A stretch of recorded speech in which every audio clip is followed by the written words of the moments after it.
morning, NBA basketball fans. Y'all already know what it is. Welcome to another episode of NBA Central. Last night, we had another incredible game between the LA Lakers and the Denver Nuggets for the Western Conference Finals. Man, Jamal Murray went crazy in the fourth quarter. And tonight, we got game two of the Eastern Conference Finals. We're going to talk about both of those right after this.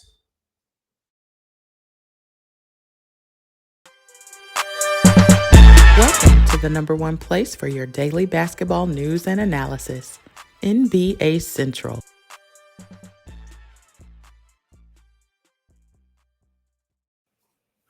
All right, NBA basketball fans, this is another episode of NBA Central. I'm your host, Big Bro. Steve-O is not here today. I'm going to hold it down for my mans. But hey, last night was crazy. Crazy. It looked like the Lakers were going to walk away or maybe have an opportunity to steal a game last night. It just did not come to fruition because for some reason in the fourth quarter, Jamal Murray decided to go nuclear. And the Lakers had no answers for him. It was kind of like last week when when Philly had looked like they were gonna go ahead and beat the Boston Celtics, and Jason Tatum went crazy and outscored them by himself.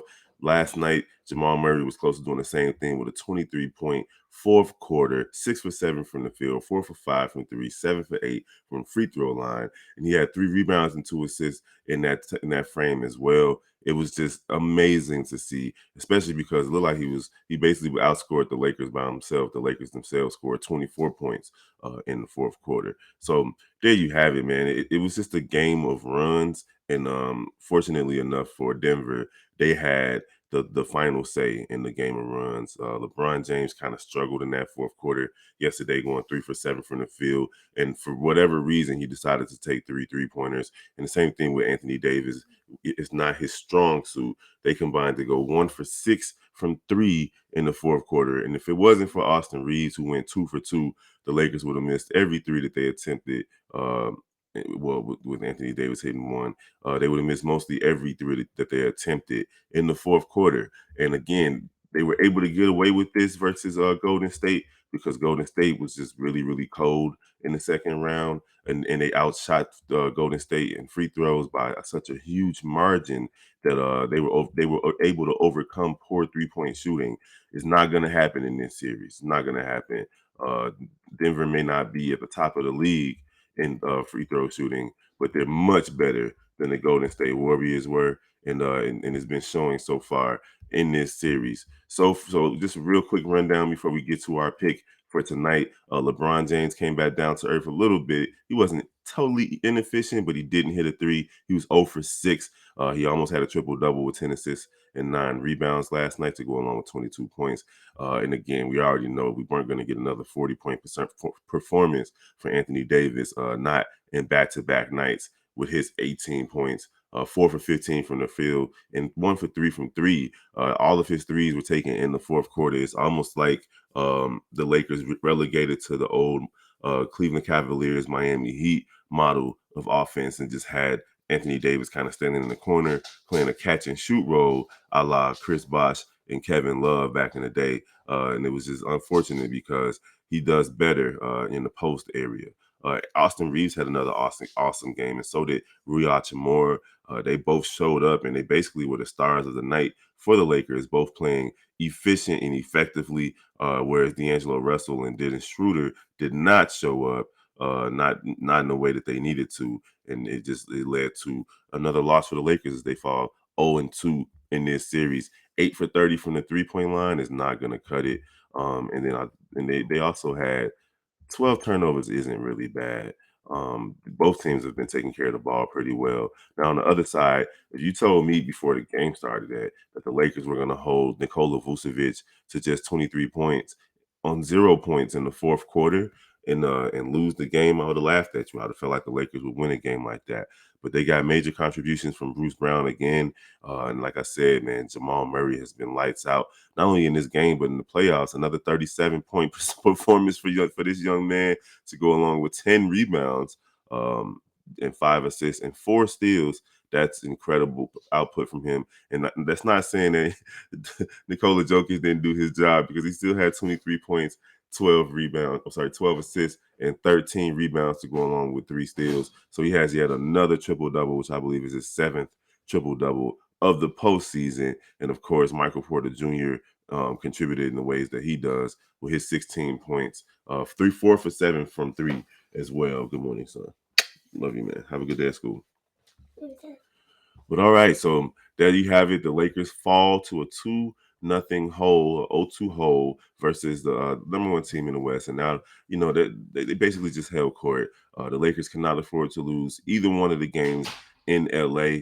But if they do, the series is going to be over in no more than 6 games. So they're going to have to go hold court, pick up 2 games. I'm thinking that they're going to lose one of those 2, and Denver's going to figure out a way to get this series done in 6. Even though y'all know that wholeheartedly, I want 7 games from each of these series because it's the end of the season.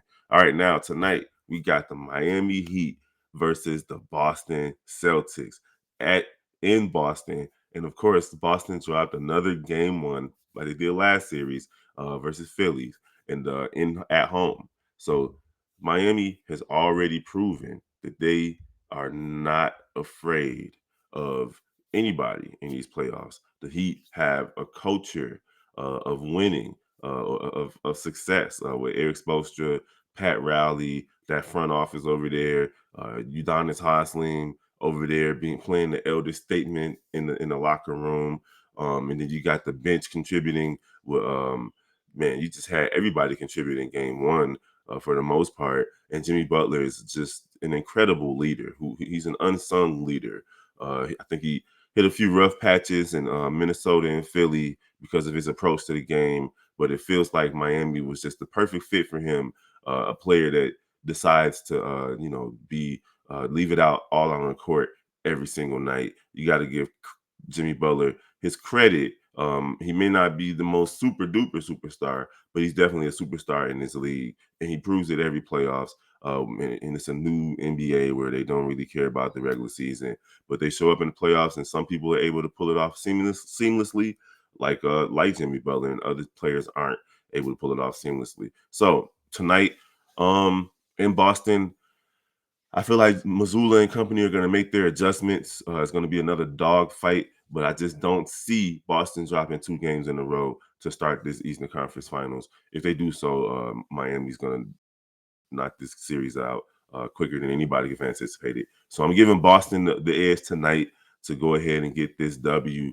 I was trying to get Steve-O's reaction. I'm sure he'll comment in the comment section if he's able to do so today. Had a family emergency. But hey, there you have it. I got Boston defeating Miami tonight. I just feel like it's going to be a little bit more controlled environment tonight. They're not going to blow a big lead tonight. I don't think they're going to get a big lead, but I believe it's going to be a slow and steady approach to the game that allows them to get the win. They're not going to have 3 turnovers down the stretch, head scratching turnovers too, like Tatum thinking he didn't travel when he on a pump fake when he traveled, and turning the ball over just in a dribbling standpoint. I think they're going to take better control of the ball down the stretch of tonight's game, and that's going to lead to a victory to tie this series at 1 apiece. There you have it. Y'all already know how we do over here on the Central Family. We appreciate you for following all of our shows, all of our channels: Chicago Bulls Central, Bears Central, Sky Central, White Sox and Cubs Central, and of course we got the Shot Boys podcast with the Cognac Gang. If you like anything that you're hearing, go ahead and hit us up at NBA Central Show at gmail.com and follow us on other social media platforms at NBA Central Pod. We appreciate y'all for rocking with us. I'm your boy, Big Bro, and we're going to see y'all tomorrow. It's going to be tomorrow, Saturday. Should be a live prediction show tomorrow. We're going to holler at y'all. Don't forget, tonight after game 2 of the Eastern Conference Finals, we'll be right here with a post-game show. Peace.